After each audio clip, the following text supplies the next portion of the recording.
you were so important to us crafting that victory, which is why I wanted to have you on, was to understand, what did you see? What did we do? How did we like, I want to dig into the process of trying to beat a team that had never lost to Vanier at that point, and offensively just ringing it up at various Yeah. points throughout the game.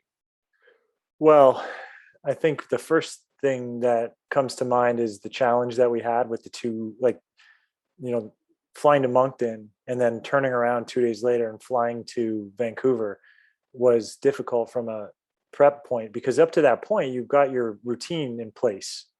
And we had never traveled that far in general. So my routine, with getting a game plan together was never that. So there was challenges. And I was a relatively new coordinator at the time. Like, I had started calling plays at the start of 2010.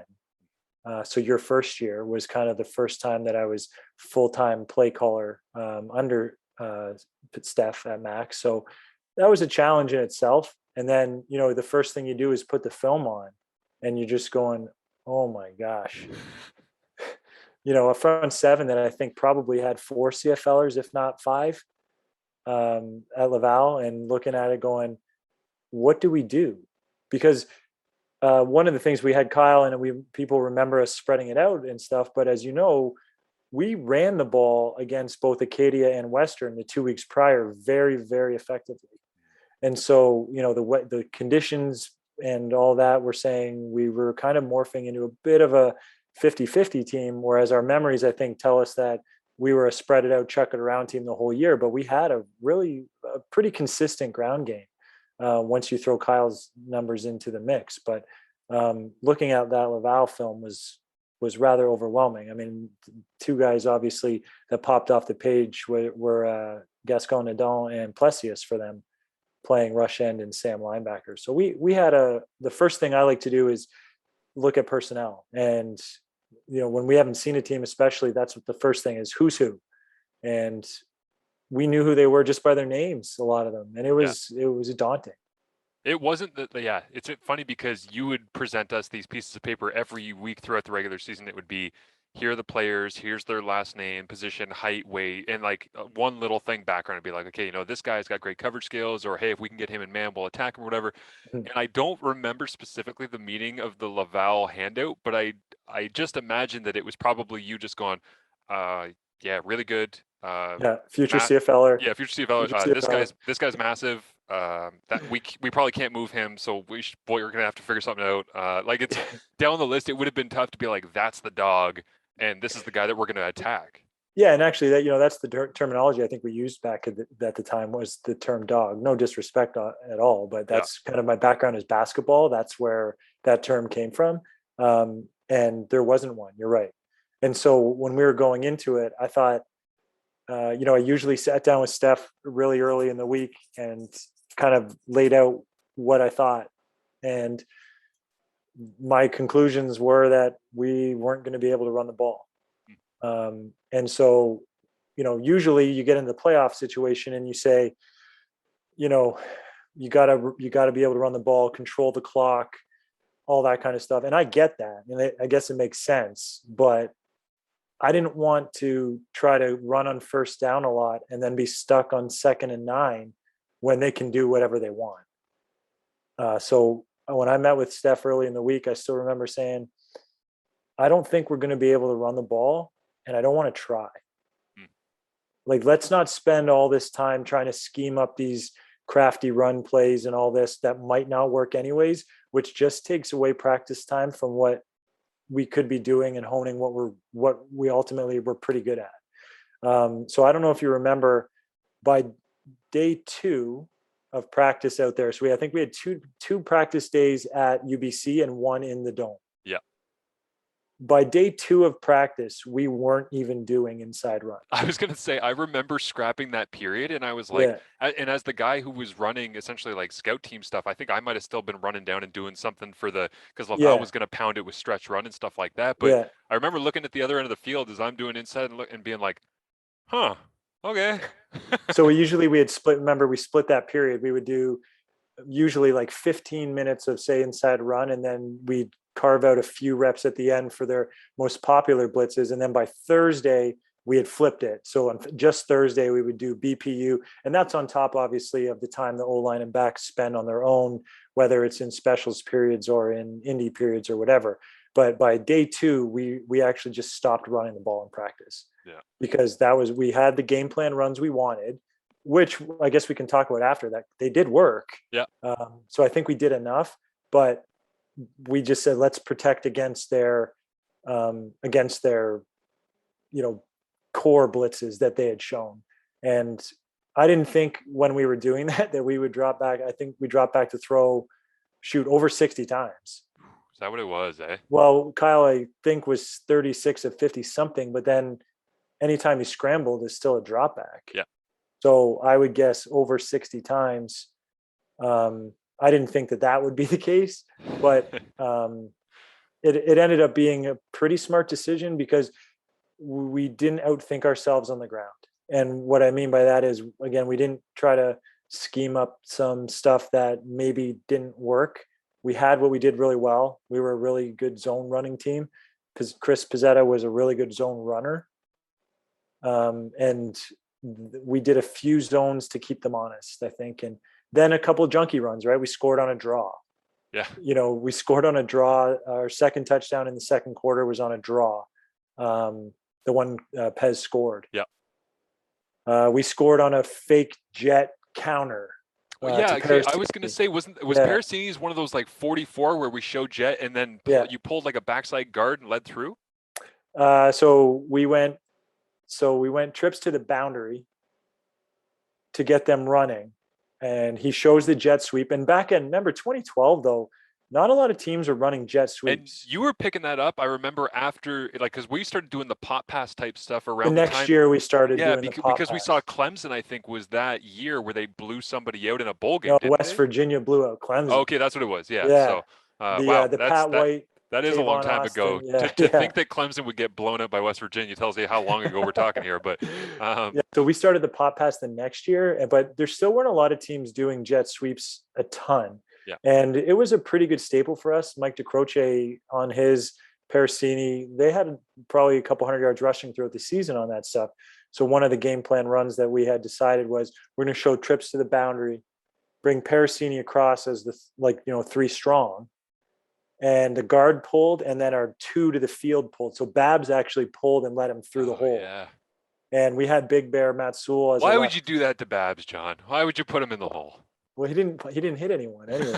The hole was big, and Parasini blocked a guy, made a guy miss at the goal line to get in.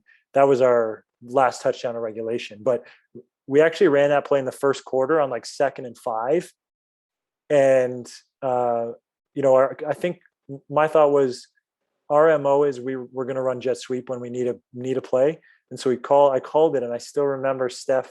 I called it, whatever the color number was. And Steph says in the sets and looks at me, goes, "That's a ballsy call." He said, "Well, we prepped it. We're ready. I think we're going to get the look." And we've got the first down by like this much. And so we shelved it until the fourth quarter and then ultimately scored on that. So 2 rushing touchdowns, considering, I just spent 5 minutes saying we weren't going to be able to run the ball. Right. Yeah. It's funny too, because I like the idea that you have there of like, let's not outsmart ourselves and scheme up a bunch of crazy stuff and take practice time away. That all makes total sense, but it's like our core stuff. And I think a lot of this obviously speaks to Kyle's talent and his ability to work zone read, but it's like zone was our base because obviously Pez was good at running zone, and we had the ability to move some people in zone blocking up front because Jason Riley taught it at a really high level. But it was also like, if Kyle even doesn't make the right read, he's just going to find a positive play. Like absolutely. Right. His ability, and it wasn't even just his scrambling or his deciding to run or pulling it at the wrong time. It was like I don't know when you graded the stuff out or when you charted it, but it would have been very rare from watching on the sideline standing next to you that year where Kyle would make a decision on his own and it wouldn't end in a positive play for us. And that speaks to his ability to read, but also just to make things happen in a way that doesn't cost us anything, despite the decision, I guess. For sure. And, we can spend all this time we want talking about game plan and all that stuff, but we had great players, and Kyle was in that game was the best player on the field. And so, as much as, I thought the game plan was great, and I look back fondly on some of the decisions that we made as a staff.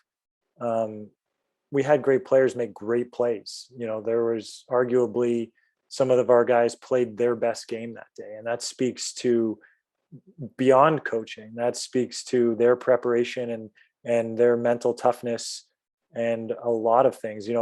Guys, Ben O'Connor, your boy from Kingston, right? Like probably the best game of football he ever played in his life, and saved it for the biggest stage, right? And so the list would go on and on of guys that Chris Picard, right? Like we gave up 1 sack and 60 plus dropbacks against a CFL against front. that line.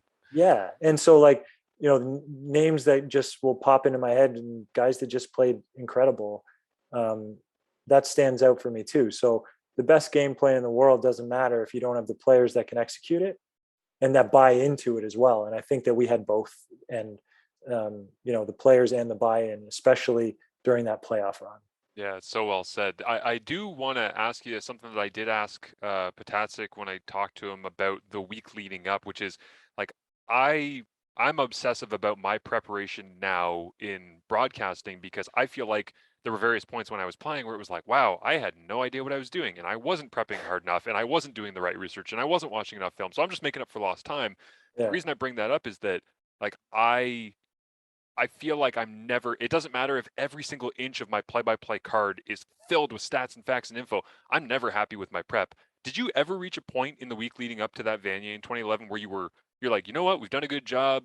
Prep is done. Let's like, was there a single half an hour where you would just detox and be like, I'm going to enjoy myself at all? Well, Or because yeah. I imagine you guys as a staff, every single time that, this is just me projecting, but every single time if I were in your shoes, and I felt like, okay, I've done enough today, I would be like, no, because Laval's waiting for us. Like that's the constant reminder, is like nothing is ever enough against them. I think one of the things that Steph did a really good job at, and probably still does, is once you get through day 3, you've got to trust the work you've put into that point. And so we played on Friday night. So day 3 would have been Wednesday, right? So after Wednesday night, we got our game card printed, um, early Thursday morning, and we Did the did our laminator make the walkthrough. trip? I have to ask. Oh, Did the lamination? always, Yeah, the laminator made the always. trip. Okay, Coach good. Loveday would never leave home without it. So one of the things was we actively tried to decompress on the Friday during the game. And so my wife flew in, Jen flew in with Ryan's wife or girlfriend at the time, Haley.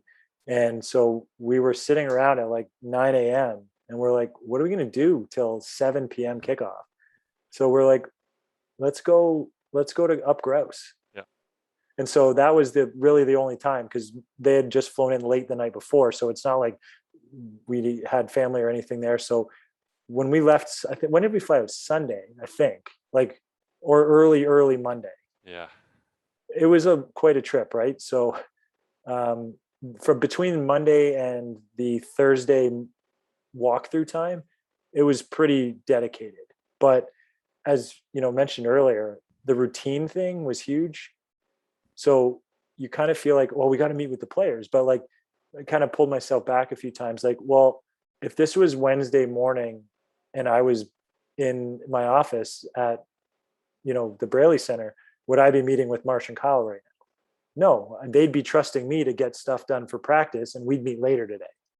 You know what I mean? Yep. So like, why would I meet with them now just because we're all together in this hotel? They've got their own things they're taking care of. They're seeing Puskas for treatment, or they're, enjoying their time off. But the scheduling side of it is very difficult when you're on the road, when you've got access to fewer resources, but more time. Yeah.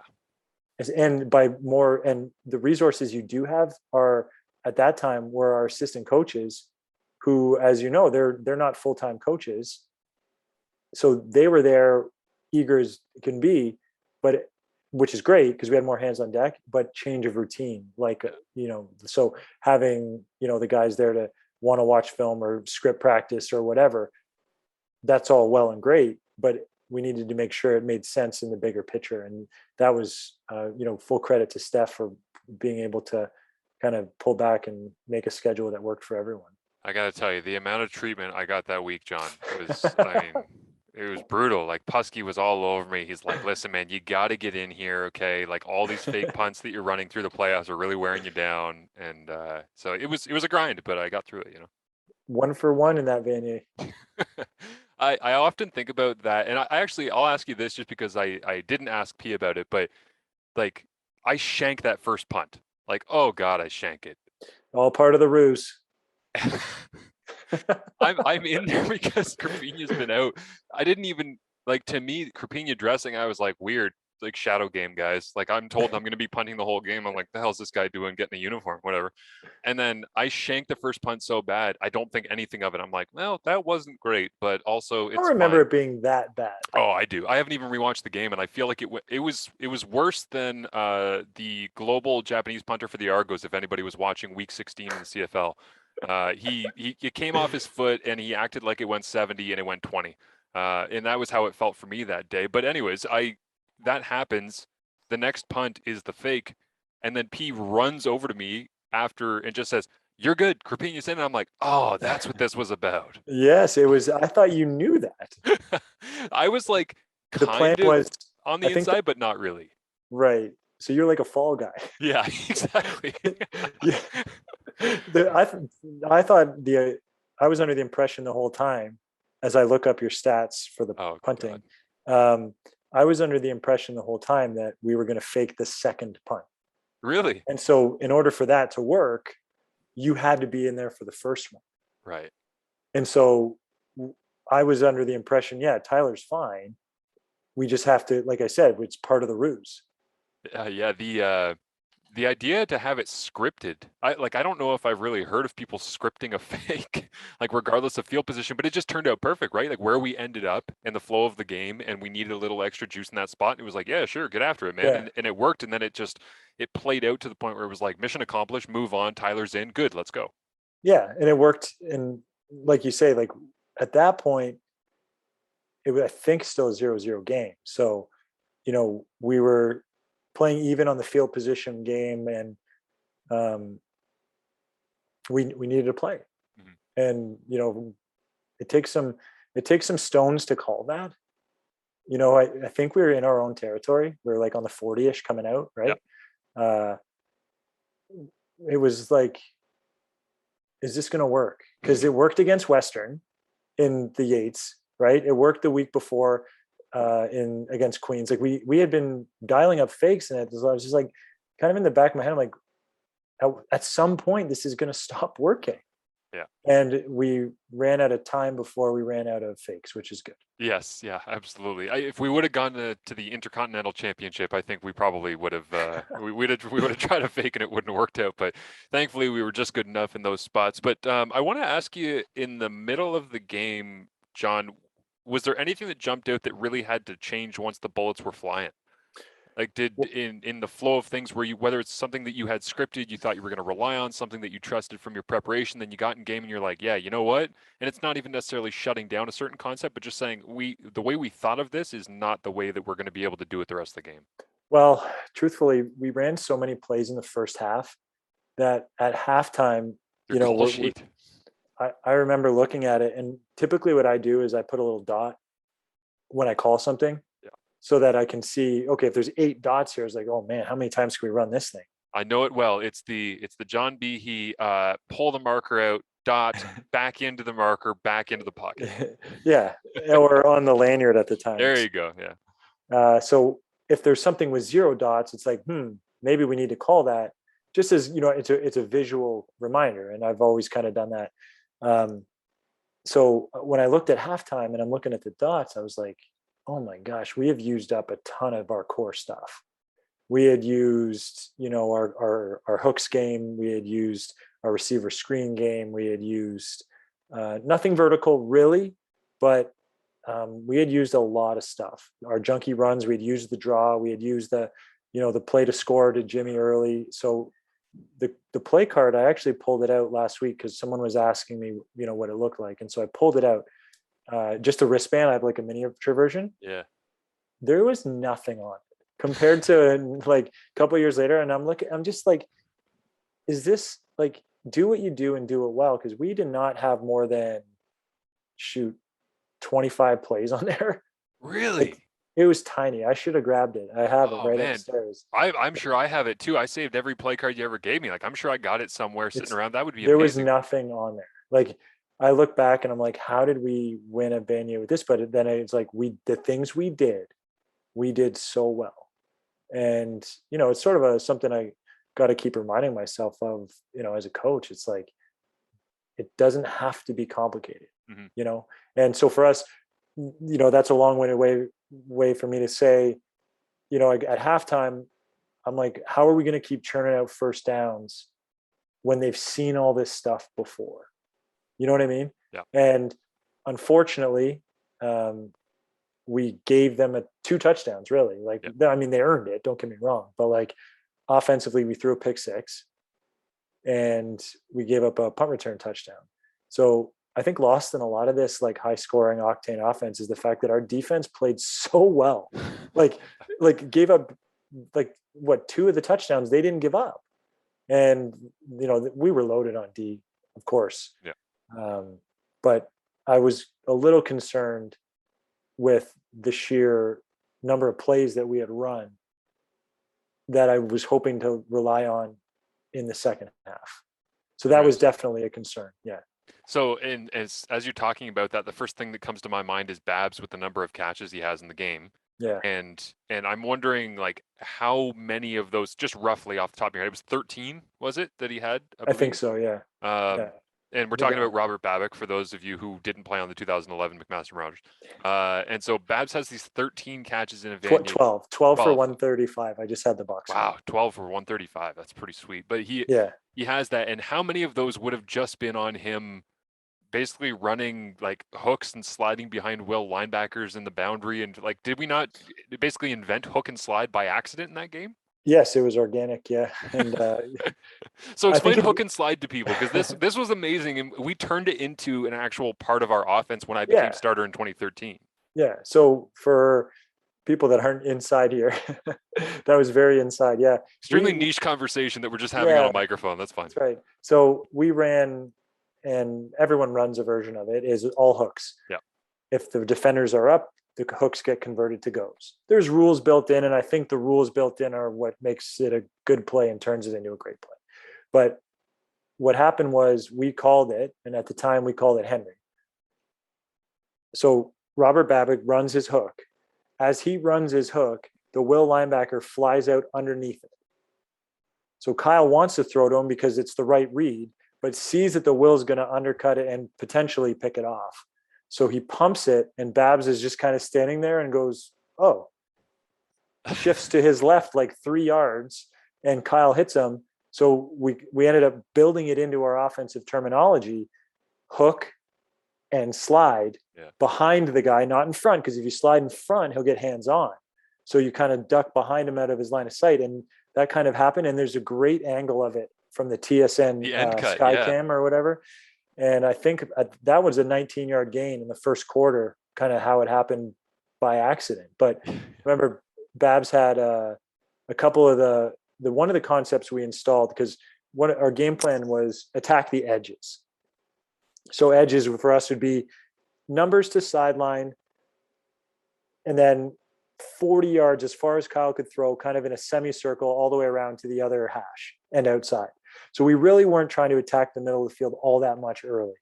And so we put in this, given that was something we decided to do, we put in, the 8-yard out and the corner in behind it. I think we called it at the time dog. Dog, yeah. So 2-line dog is out in the corner. A 3-line dog was out, corner, out. Yeah. And I think when we switched Mike in at W, that got them backing off so far, because they thought Mike DeCroce, who's OUA MVP, was going to try to go vertical on a corner route or whatever. And so that opened up that 8-yard out to Robert. And I think he had 4 or 5 of those just on that concept. Really, man, I didn't remember all those, but that makes total sense. Like the cause and effect that they would have on that. It's because like, oh, look, there's number 1. He's got a waggle now. They back up. And then that's it. We had second in like 13 late in the fourth quarter when we were driving for the winning field goal. And we called it to the field for the first time. and we put Mike in at W, and we converted that 2nd and 13 right in front of our bench. Remember, he made that catch and Yeah, kind of hugged it on his way down. That was that double out concept, because they were in like a hold cover or something like that. So he had a few of those as well. that's awesome. Yeah, and it's so interesting to think back in like revisionist history 10 years to the day later as we're recording this to be like, oh yeah, that did unfold that way. Because I know a lot of guys from the team woke up pretty nostalgic today. I saw it all Well, over that's social media. yeah, that was kind of cool. I don't know if you felt the same way, but like Instagram was kind of lit up a little bit. And Yeah, truthfully, I was at work and saw it. I was like, oh yeah, I knew it was coming up. yeah, And once I saw those posts start flooding in, and that's when I reached out to you, and that's where that's where we kind of came up with this right now. So it was yeah. like it was kind of cool to see. It still means a lot to a lot of guys, and as it should.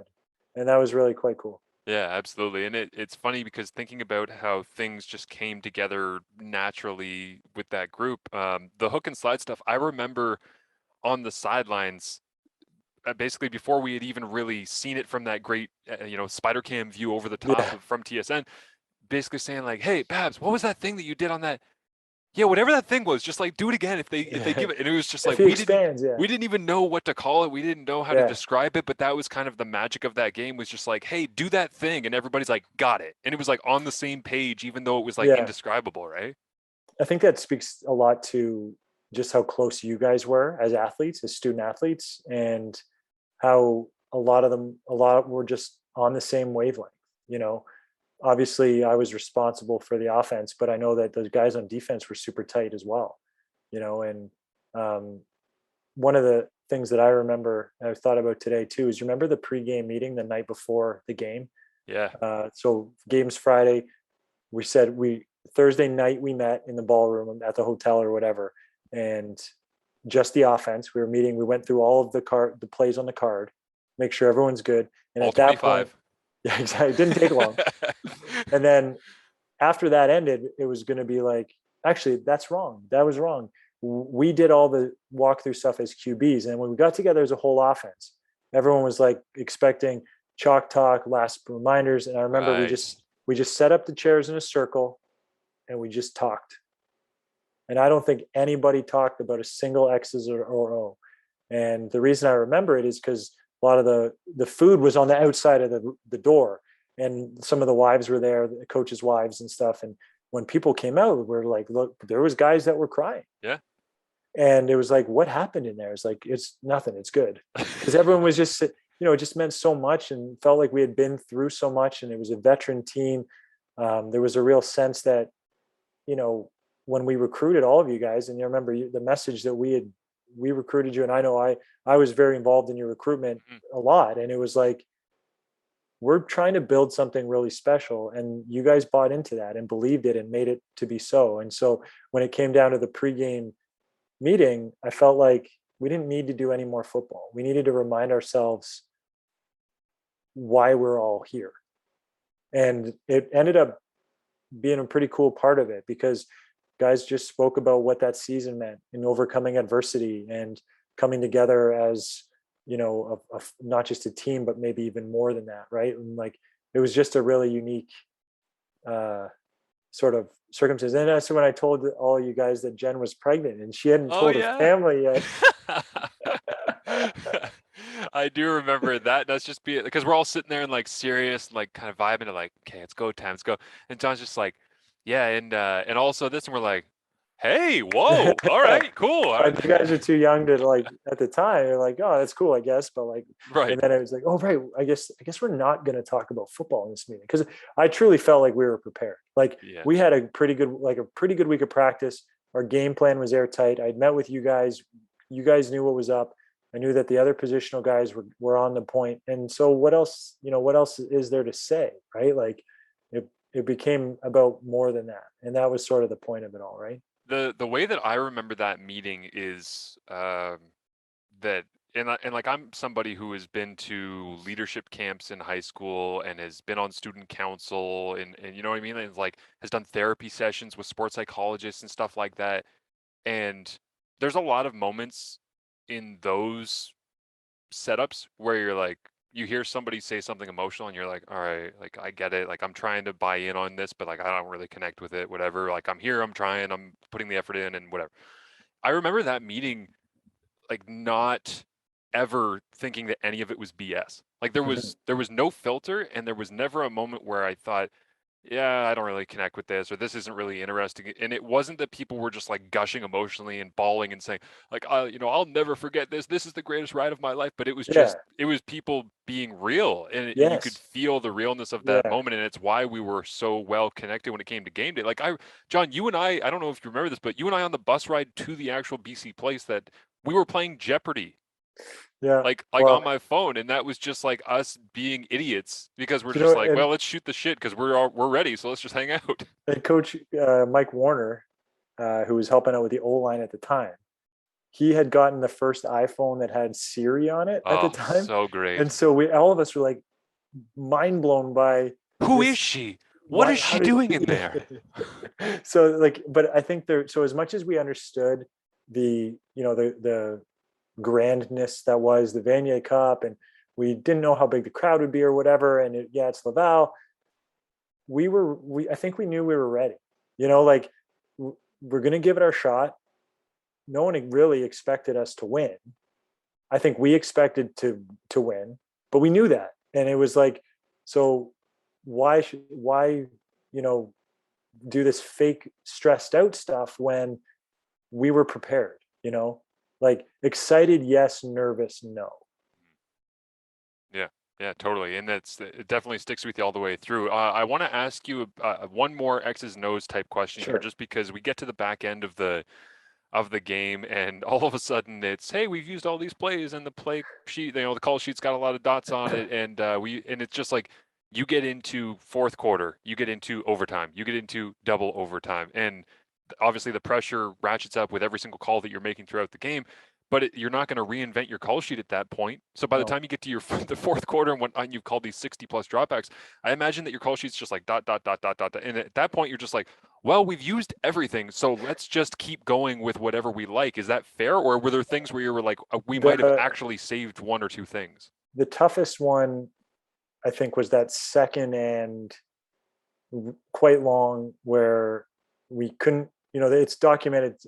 Steph documents it pretty well in um, that best game ever kind of documentary from TSN. Was we can't give up a safety. If we punt the ball, they're in field goal range because Boris Beatty's their kicker. Yeah.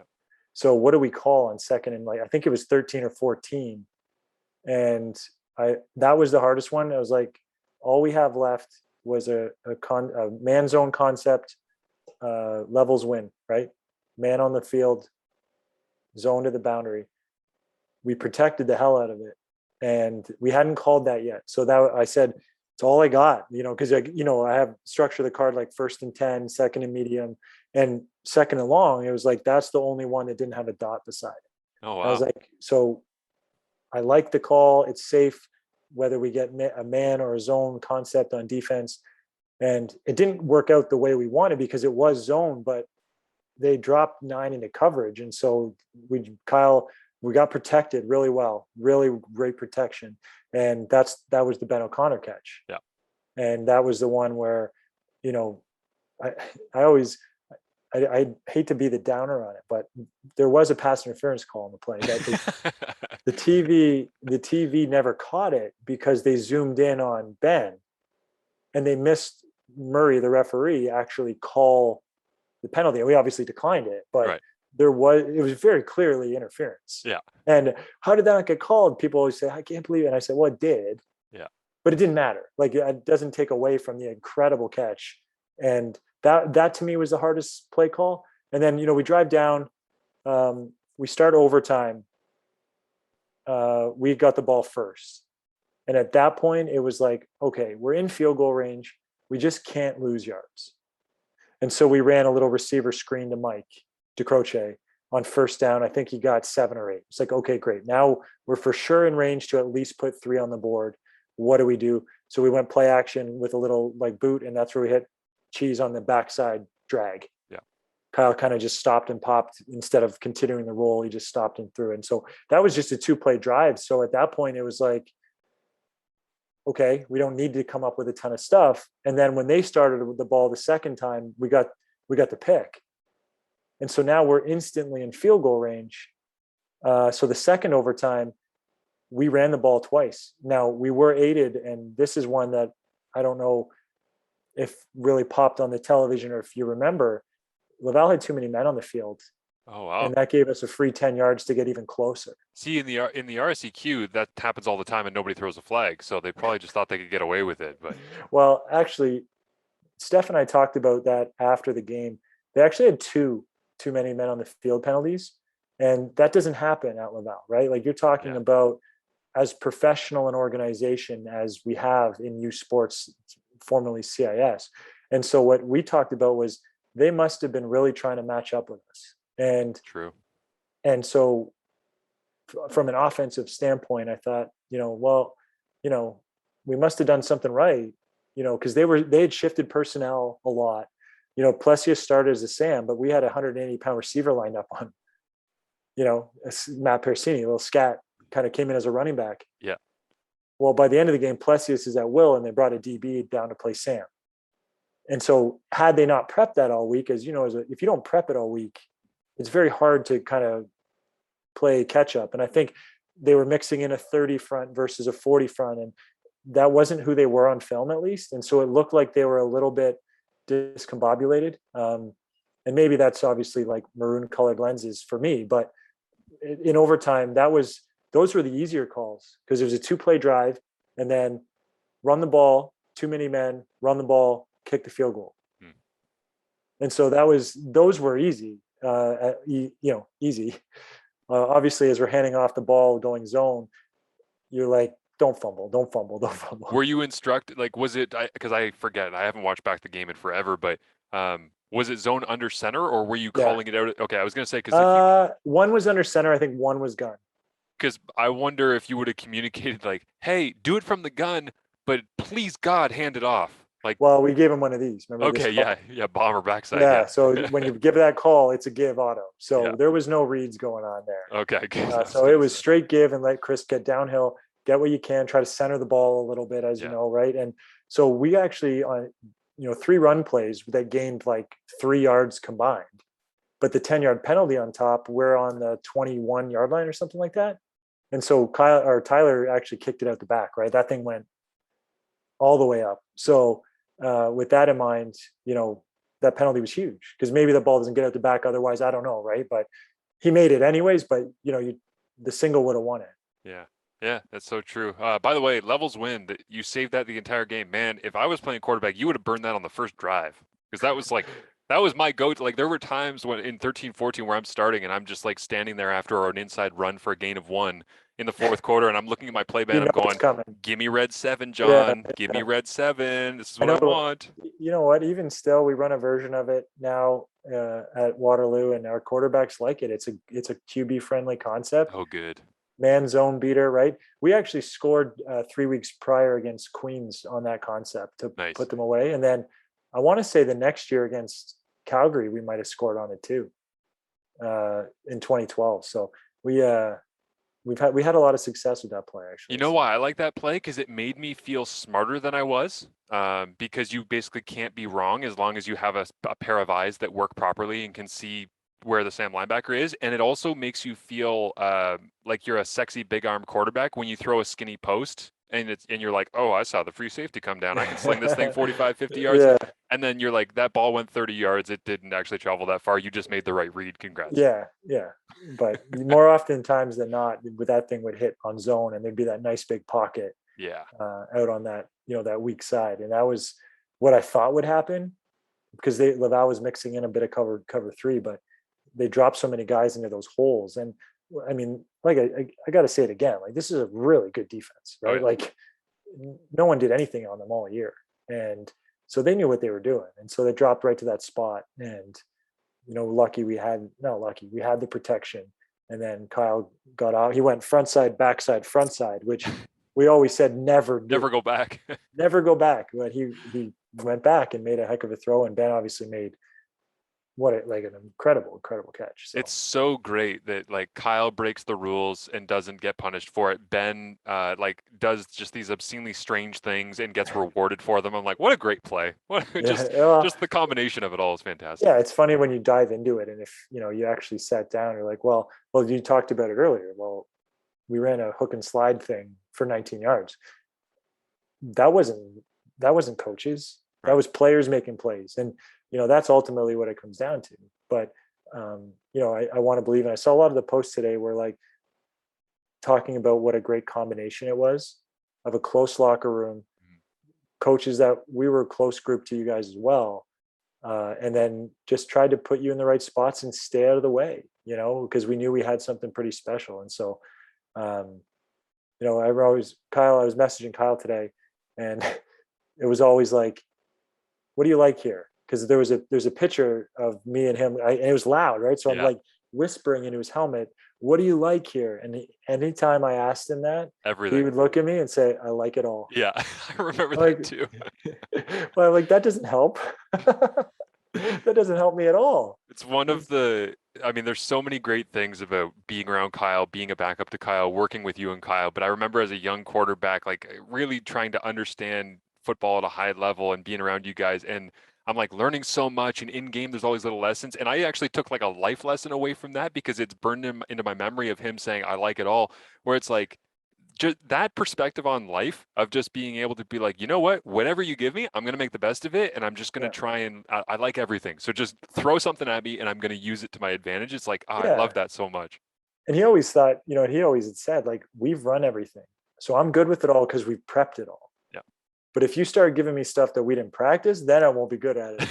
But I always gave you guys the opportunity to read through the card the day before. Yeah. What do you like? What do you don't like? And have we run this during the week or whatever? And he has always said, like, I've run these things 100 times in my life, 1,000 times. I'm good with what you give, and I'll do my best to make it work. And he always did.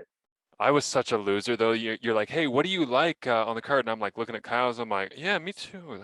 That looks really good. I like that one too. It's like, is this the right answer, coach? It's like it's not a Yeah, test, man. It's just your no, preference. they're like, Relax.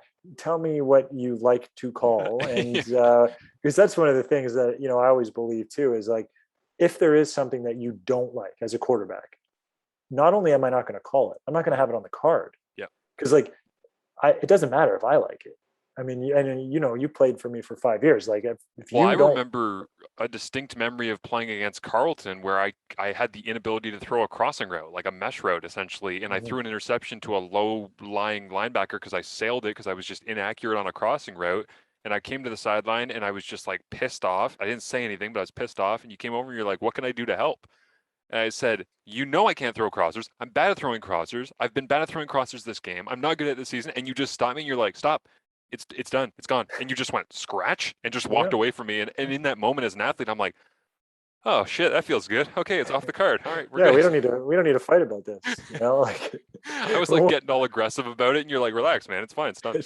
let's just not call it anymore. Yeah, Okay. totally. The moment that the kick in double overtime goes through the uprights, what was your experience? I love asking everybody and anybody this question because I there's nothing like that moment of finality of realizing what you've accomplished, and you only get to experience that emotion raw, real the first time with your own eyes once. So, what was your experience? I was standing beside Steph because that's just, I think, where I ended up. I don't Right. even remember how or why or whatever. But and I think that because I've watched the game on TV a few times over the years, and I think I had my hand on him and was like, this one's going in. Like the last one didn't, and this one is though. And then after that, it was just mayhem. I don't Yeah. remember after that what happened, or where we got to. I do know. I reposted, I think Parasini posted that group shot on the field of everyone, and a friend of mine replied, where are you in this picture? And I was like, I'm actually not in it.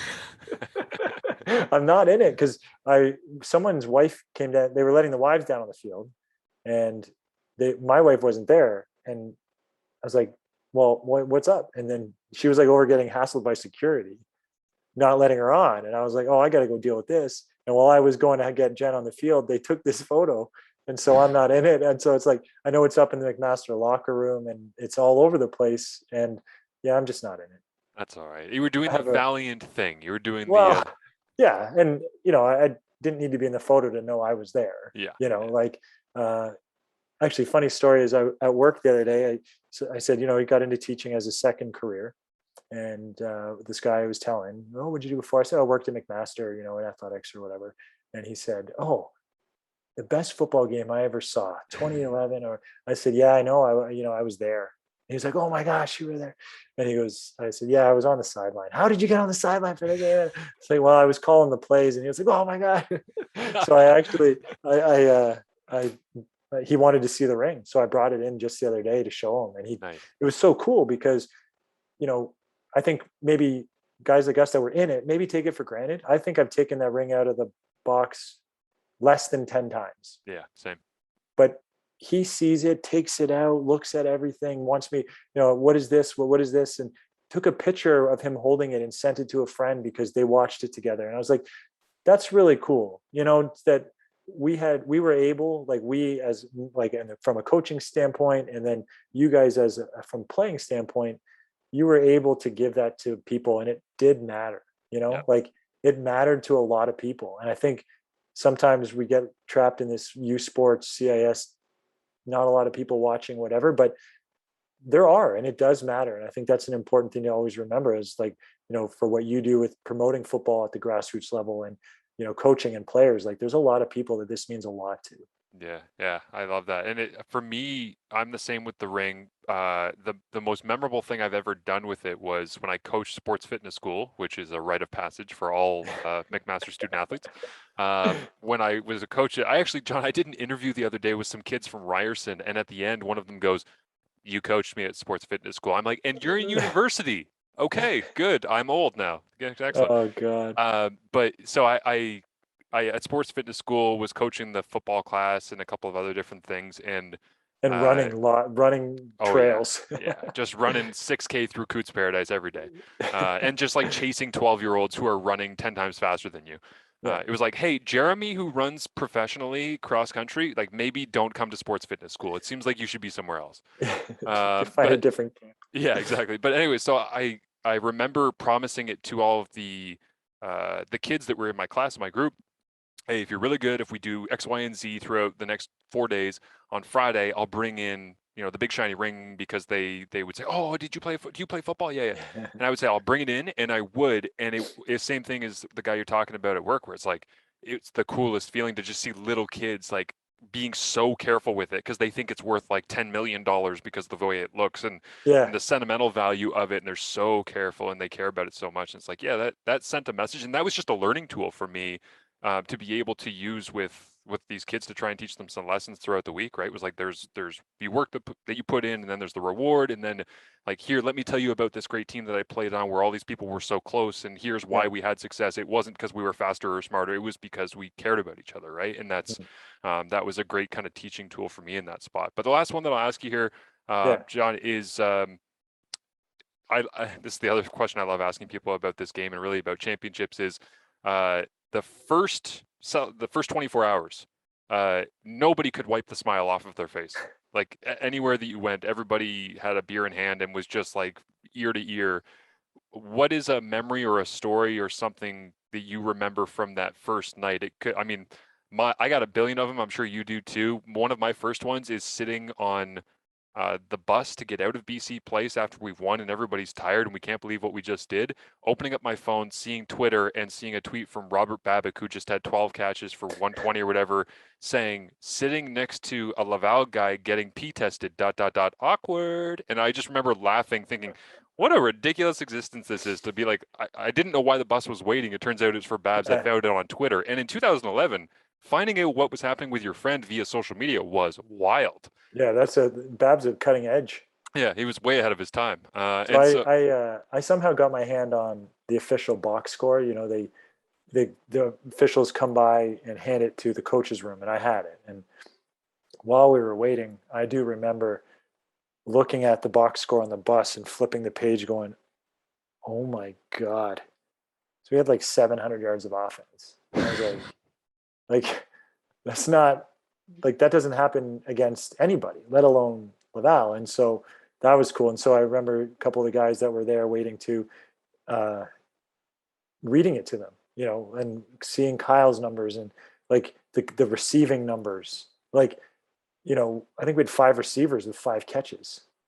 Like it just doesn't happen, right? So like I remember that on the bus, and that was pretty cool. And then the thing is, it was so late, right? Like by the Yeah. time we got back to the hotel, it was like probably 11:30, and we're bagged. So I remember being in the lobby, or whatever that the bar was, attached um, to the hotel, and it was like everyone was there, everybody was there, and I still remember Nick Shortle was there with his parents, and I was like, you shouldn't even have played because of how sick you were, right? Like he remember he had caught in something Yeah. and didn't even go on the bus, and we were worried that he was going to be scratched, and there he is drinking a beer. And I said, you That's shouldn't even such have a played. Mac guy. And he was like, I'm not missing this. And I said, I get it. Cheers. Yeah. His mom was maybe a little bit less, Well, maybe need some and I rest. mean, he basically, I believe he had some different various strain of the flu. And knowing what we know now, I mean, Nick, little reckless. I mean, being around large groups of people, not socially distancing. I mean, little Uh, selfish, Nick. I mean, actually went with that, 2 things that come to mind. One of my favorite defensive plays that wasn't a turnover in that game, because we had a couple fumble recoveries and a yeah, couple picks, obviously. Nick blitzed off the edge, probably in I don't even know, like second quarter maybe. And the running back steps up to block him, and he literally runs right through him. Like catapulted this guy back into the quarterback, and then the pressure ended up coming from the middle, but the running back literally was a blocking bag for Nick, and he was only in his first year at the time. We knew how good he was, obviously, um, but that was one of my favorite plays. Just watching someone be so good at what they do against a great opponent too. I mean, Laval's running back at the time was no slouch. And then the other thing that pops into my mind for the defense about the game is we had 3 President's Trophy winners in our linebacking core by the time their careers were done. Because Ryan Chmielewski won it in 11, Ramisha won it in 12, and then Shorter won it in 14. And I'm not sure that that's ever something that's happened before or since, but that just shows how good those guys were um, on that side of the ball too. Like it was truly a team, effort, and it was so special to be a part of. Like to see how good those guys were at what they did, and Tyler and Kevin Malcolm on specials, and Gary Spiro returning the ball. I had some huge returns in the Yates and the UTEC actually, and that was just so cool to just watch how good everyone was at what they did. yeah. So well said. It's such a great team, and I think the reason that everybody enjoys talking about this stuff and bringing it back to life, and why today has been fun for a lot of reasons, is that um, there were so many people that cared very deeply about the goal at hand, but about each other too, right? And that's just different than you get in a lot of situations. So, Mm-hmm. not sure that you can recreate it, and certainly when you become older, like we are now, John, you can't create it with 90 other people inside a room consistently all of the time. So No, it no, holds a unique spot, I would say, for all of us. But this has been super, super fun for me to yeah, catch it's up with you. It's really I think it's the most fun. personal podcast, probably the most niche podcast I've ever done, but I enjoyed the hell out of it, so I don't care. We're talking X's and O's a little, and hey, that's all good. No, I think that there is people that want to hear, some of the inside stuff about this game. So that's really cool, and I really appreciate the opportunity to come and talk about it, because, I had some really, really great memories from that game and the prep and just being around all the guys and stuff. So it was awesome.